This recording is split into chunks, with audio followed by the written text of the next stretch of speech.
Nah, salah satu tantangan hakim di pengadilan di era globalisasi ini bukan intervensi kekuasaan politik, tetapi intervensi oligarki ekonomi.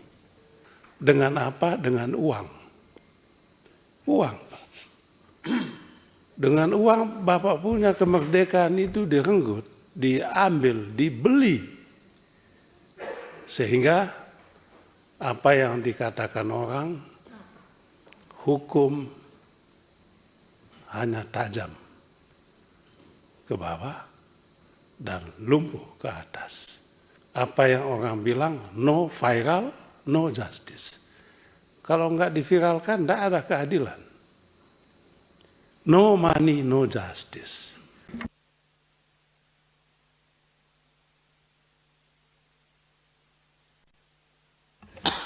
Baik, terima kasih banyak Pak Ketua. Yang pertama saya apresiasi pimpinan Komisi 3 yang menyiapkan waktu khusus untuk mengundang Mahkamah Agung khusus membahas soal-soal yang non-yudisial, tetapi sangat penting. Pentingnya itu tadi disampaikan dengan bahasa yang agak teatrikal oleh Pak Hinca Panjaitan. Kemandirian dulu, barulah keadilan. Penting, Pak. Saya rasa dalam maknanya.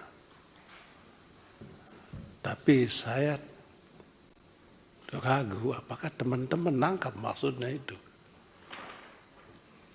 Kemandirian dulu, lalu keadilan. Itu maksudnya bagaimana menjaga kemandirian pengadilan, menjaga kemandirian hakim. Sebab itu adalah pangkal pokok untuk hakim di pengadilan memberikan keadilan yang sesungguhnya. Kalau pengadilan tidak memiliki kemandirian, tidak memiliki otonomi, tidak memiliki kemerdekaan, saya takut hakim direnggut kebebasannya. Sehingga keadilan pun tidak bisa terwujud. Nah, salah satu tantangan hakim di pengadilan di era globalisasi ini bukan intervensi kekuasaan politik, tetapi intervensi oligarki ekonomi.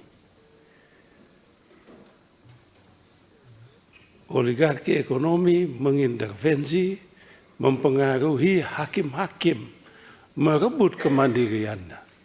Dengan apa? Dengan uang. Uang. Dengan uang Bapak punya kemerdekaan itu direnggut, diambil, dibeli. Sehingga Bapak tidak lagi jernih untuk menegakkan keadilan.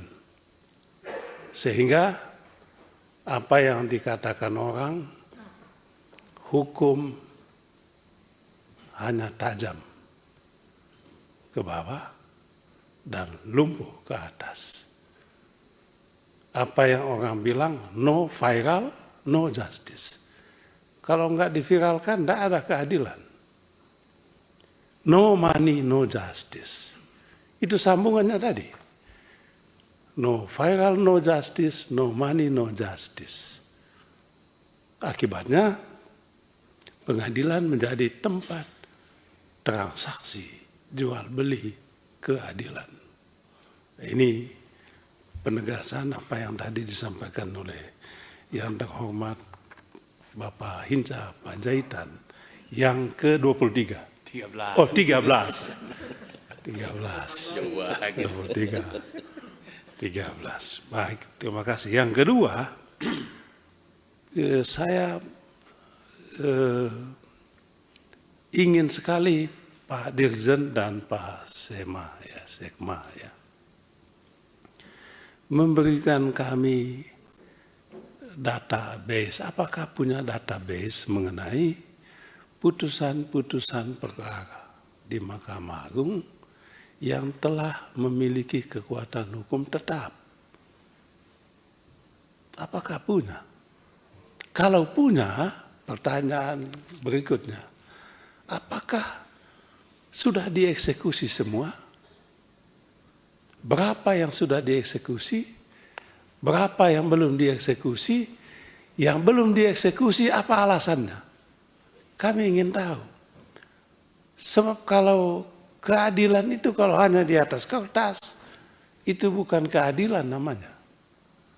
Kami barusan menangani eksekusi, Pak Dirjen, eksekusi. Orang datang sama kami, minta tolong bagaimana caranya mengeksekusi. Saya tanya, putusan kamu sudah berkekuatan hukum tetap? Sudah. Apa? Kasasi PK? PK Bapak. Berapa kali PK? 2 kali lagi PK. Lalu masalahnya apa? Aduh Bapak, eksekusi ini Pak, susah sekali. Apa susahnya? Ternyata eksekusi itu mahal juga Pak Ketua. Mahal.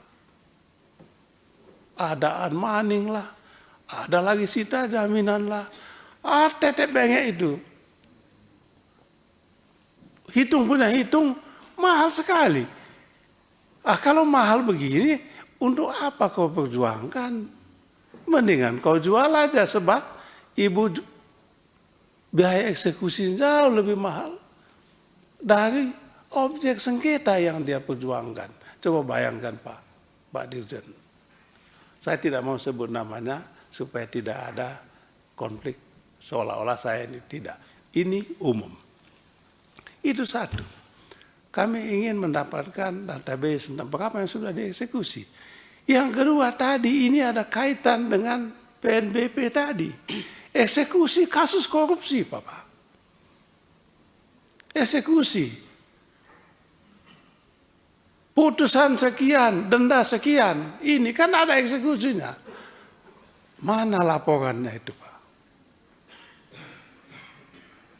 Kejaksaan Agung menyelamatkan sekian ratus triliun.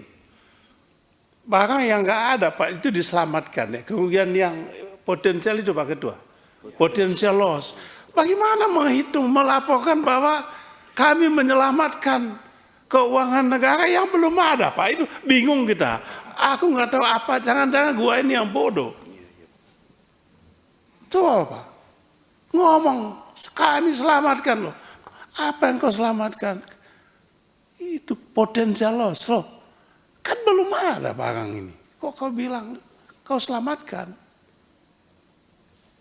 Itu Pak Dirjen, Pak Sekma, tolonglah. Berapa yang dieksekusi? Itu uang rekening. Rekening dieksekusi kan gitu Pak. Disita eksekusi. Sudah belum? Mana hasilnya? Ada laporannya enggak? Bapak harus pantau itu. Malah ada Pak, orang teman juga yang kena kasus korupsi Pak Ketua. Dia sudah dihukum 10 tahun, hukumannya 15 tahun. 10 tahun dia sudah jalankan, rekening anaknya yang tidak ada hubungannya itu tetap saja disita. Bukan disita, apa namanya? Diblokir. Coba Ketua, diblokir. Nggak jelas juga statusnya. Lah, apa toh ini? Itu maksud saya Pak. Tolonglah Pak Dirjen. Itu kan bukan urusan hakim, urusan bapak mereka.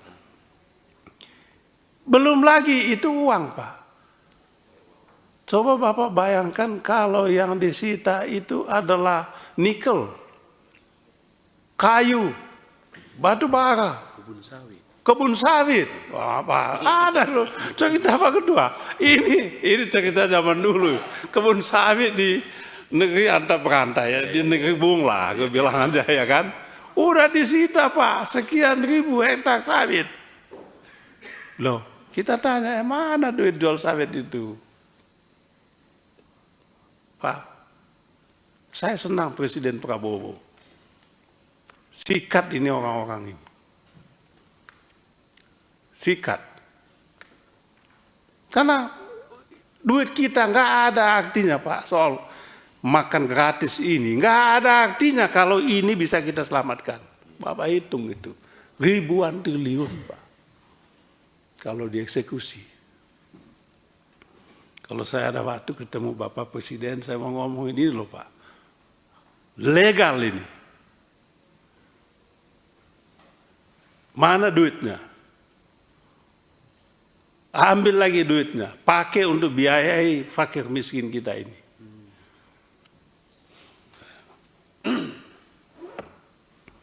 Kemudian yang ketiga Pak,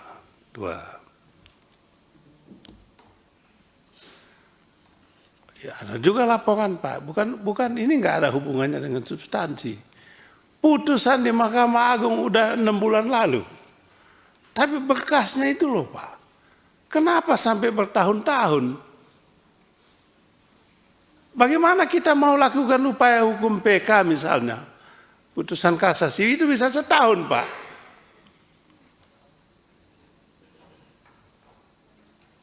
Mengapa lama sekali? Tadi saya senang cerita di IT tadi tuh, loh, tapi kok kalau ada itu kenapa masih ada kasus menunggu putusan berkasnya Pak? Ada lagi saya nggak enak cerita Pak, kan sekarang kan udah bisa dibaca ini kan putusan menang ya dikabulkan dan tidak. Minggu ini dikabulkan, minggu depan lain lagi. Lah, apa tuh ini Pak? Minggu ini dikabulkan, tulisnya di situ, minggu depan kita lihat lagi, hilang dikabulkannya. Ditolak lah. Kenapa begitu? Katanya salah input. Wah, gimana tuh Mas? Ini urusan Bapak, Pak Dirjen, urusan Pak Sekma. Itu cerita masa lampau, tapi masih masa lampau nggak lama-lama banget sih, belum lama ini.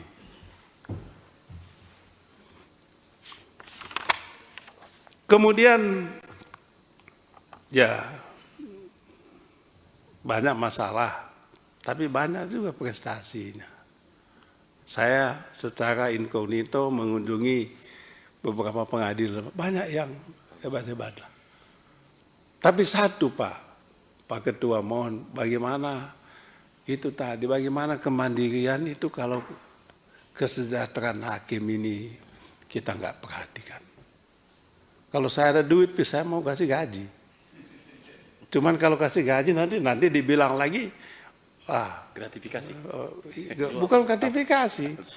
Nanti mereka loyalitasnya buta ke saya. Aku salah pun mereka bela. Karena ada yang begitu Pak. Padahal niat baik. Jangan karena aku bantu, lalu Bapak bantu saya bela mati begitu. Salah saya korupsi bisa dibebaskan. Kan gitu, hanya karena saya bantu, ya nggak boleh begitu. Jadi sekali lagi lanjutkan perjuangan teman-teman di Mahkamah Agung. Yang lain-lain boleh rusak Pak, tapi hakim harus kita jaga. Sebab di jiwa hakim itu ada keadilan. Itu yang mau kita perjuangkan. Selamat berbuka puasa. Nanti malam ya kan? Dan karena saya mau jalan ini. Mudah-mudahan puasanya membawa hikmah. Saya hormat semua sama hakim ini Pak, luar biasa. Saya junjung tinggi. Kalau ada 1-2 yang salah ya udahlah, kita maklumi. Di tempat saya Pak Hakim itu naik ojek. Udah saya bilang udah gila negara. Ojek Pak. Gitu. Terima kasih banyak Pak Ketua. Mohon maaf. Nggak selesai nanti. Ya.